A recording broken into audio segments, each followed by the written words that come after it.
Tara at sulitin natin ang bakasyon. Para fun and educational, dito tayo! Mabuhay! Welcome to Centro de Turismo Intramuros. So, free access po before entering. Kindly read our museum guidelines. Libre ang entrance fee, basta sa ground floor lang at hindi lalagpas ng 30 minutes. Pero kung gusto ninyong i-level up ang tour, ang regular ticket ay 150 pesos at 120 pesos naman kapag discounted.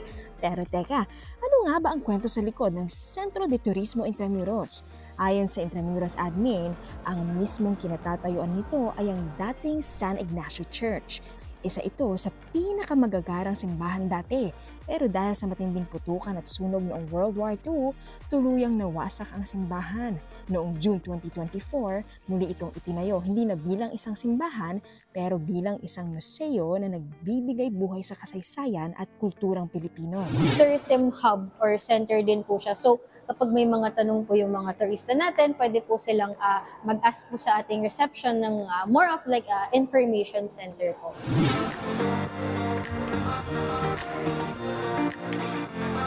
Bukod sa artifacts, mayroon ding higanting LED wall kung saan pwedeng panoorin ng kasaysayan. Mayroon ding Intramuros Library at Children's Corner. Mga kapatid, malapit na nga ang pasukan kaya naman sulitin na ang bakasyon. Sakto, meron ng tinatawag ngayon na Intramuros Passport at gamit ito bukod sa magiging memorable ang iyong DIY lakbay-aral dahil tingnan nyo naman, very passport ang itsura, no? Ayan, no? Sa halagang 350 pesos ay mapupuntahan mo na ang kanilang major sites kagaya na lang ng Fort Santiago, Museo de Intramuros, Centro de Turismo Intramuros, dito yan, Casa Manila Museum at ang Baluarte de San Diego. Ayan, no? Ang mag-asawang guro na ito, naabutan ko nagpapastamp ng passport. As a leader po or future leaders, hindi lang po sa politics, ganun din po sa ating community, maganda po na alam natin yung history ng Philippines. Enjoy din ang magpipinsan na mula pa sa Mindoro. This is Nila, which is a mangrove plant that is common here in Maynila. That's why it's called Maynila because there is a Nila.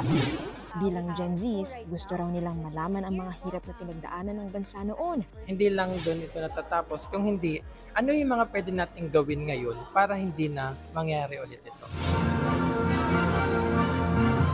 Huwag ka, may ballet performance pa mula sa Philippine Ballet Theater. Layunin daw ng Intramuros admin na magkaroon ng kultural na pagtatanghal na libre at bukas sa publiko linggo-linggo.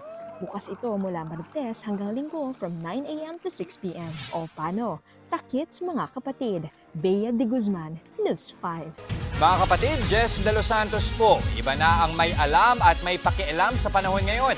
Para sa tuloy-tuloy na balitaan sa Frontline kahit weekend, mag-follow at mag-subscribe sa social media pages ng News 5.